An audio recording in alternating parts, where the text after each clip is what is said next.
In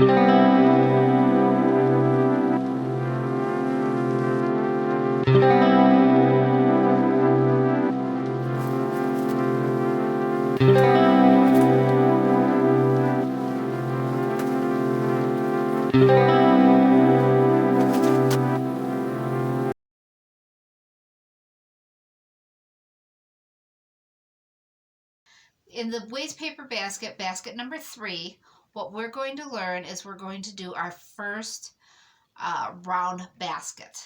For this, you're going to need a couple of special things, and they're very expensive.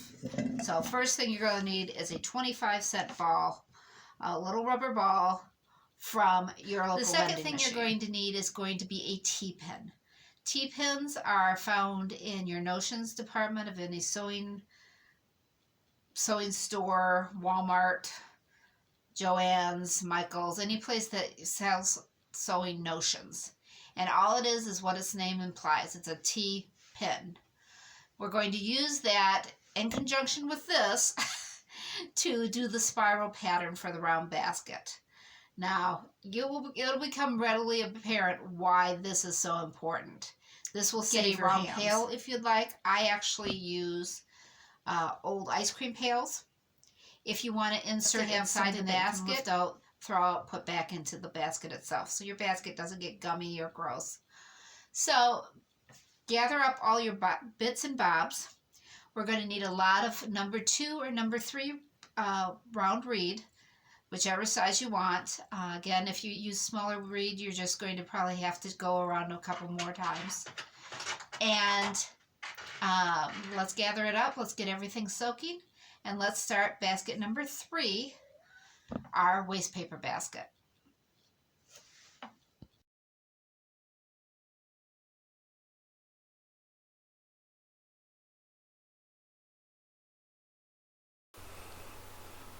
This is our T-pin, and what we're going to do is we're going to use that to impale each of the spokes we're going to use for weaving.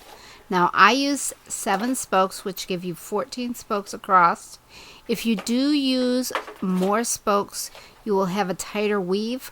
I like the 14, but it's up to you. But you can see what we're going to do is just through that 1/2 inch spot, we are going to impale the reed. Just keep adding reed on top of this until we get it all together.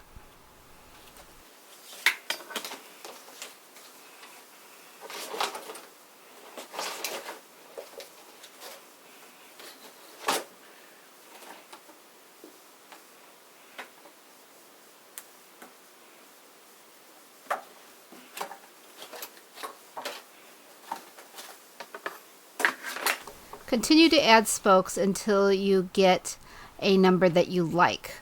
You can adjust it at this point, but remember there's nothing holding it together, so they are going to move until we begin our twining. You're also going to see at this point why we need that little rubber ball, because that pin is going to end up impaling your palm. Trust me, ask me how I know. So we don't want that. That's a safety issue. This is where we're going to employ the little rubber ball, and we're going to just simply push it down on that, and that prevents us from impaling our hand on that bare pin. Now we're going to start, like always, with 2 uneven ends so we don't end up with a bulge at the point where they both end at the same place. So we're going to take our needle nose pliers and we're going to crimp that end so that it doesn't break. What I do recommend here is you may want to mark at the top of your spoke that you start with, and we start with an underpiece. You can see that goes under the other spokes. We're going to start twining around, trying to keep it circular to that needle. So I start this probably at about 2 inches or so. Just keep going around and around, but you can mark your spoke, which makes it easier when we've got several rows of weaving that you can tell where your start spoke was. Additionally, if you don't feel confident about weaving around this needle, you can draw a pencil mark around at about the 2-inch mark on all spokes, so that way you have a starting point of which to start twining.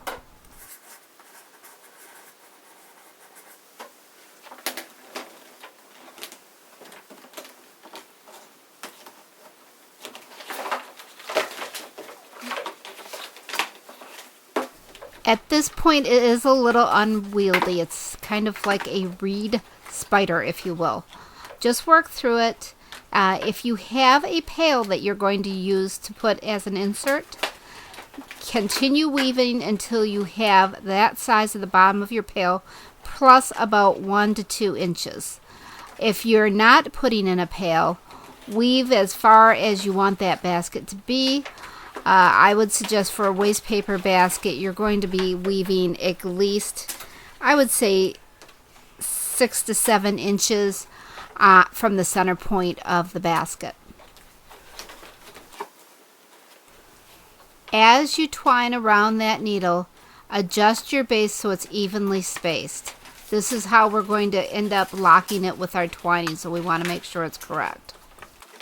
Once our base is to the size that we want it, we're going to remove the little ball that's worked as our little safety. We're going to flip the base over, and against a solid object, we are going to push that needle up from the base. Use your needle nose pliers to grasp the T-pin portion and pull out. Flip your basket around, and if you are using a pail, check to make sure that you've woven far enough out to allow that pail to go in and out of your basket. If by chance you have not and your base is smaller than the pail that you're going to use, at this point that base is going to end up being solid enough that you can continue to twine around without having that needle to hold it in place.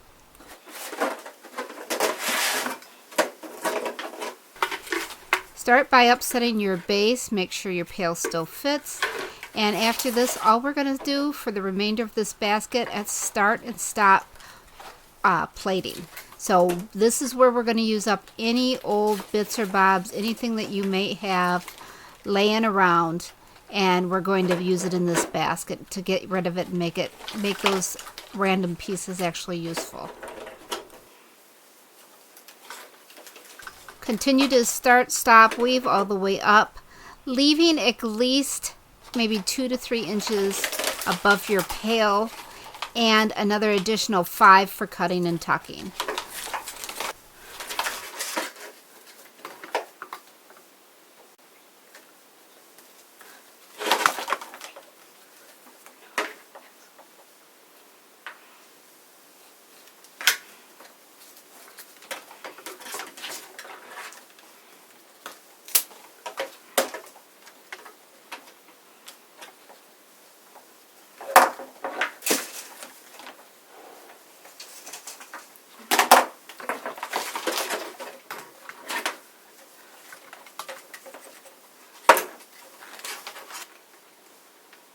End with 3 rows of number 2 or number 3 twining, cut and tuck.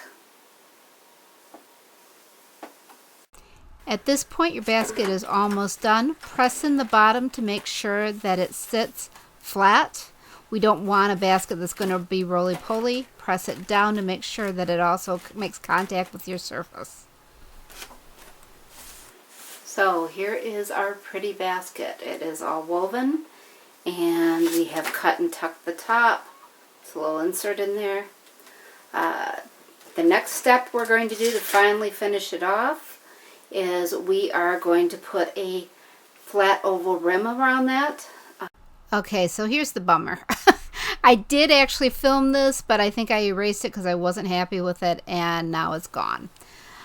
So we will do the rimming at a future video because I do need to show it to you. But here is the finished basket in all her glory.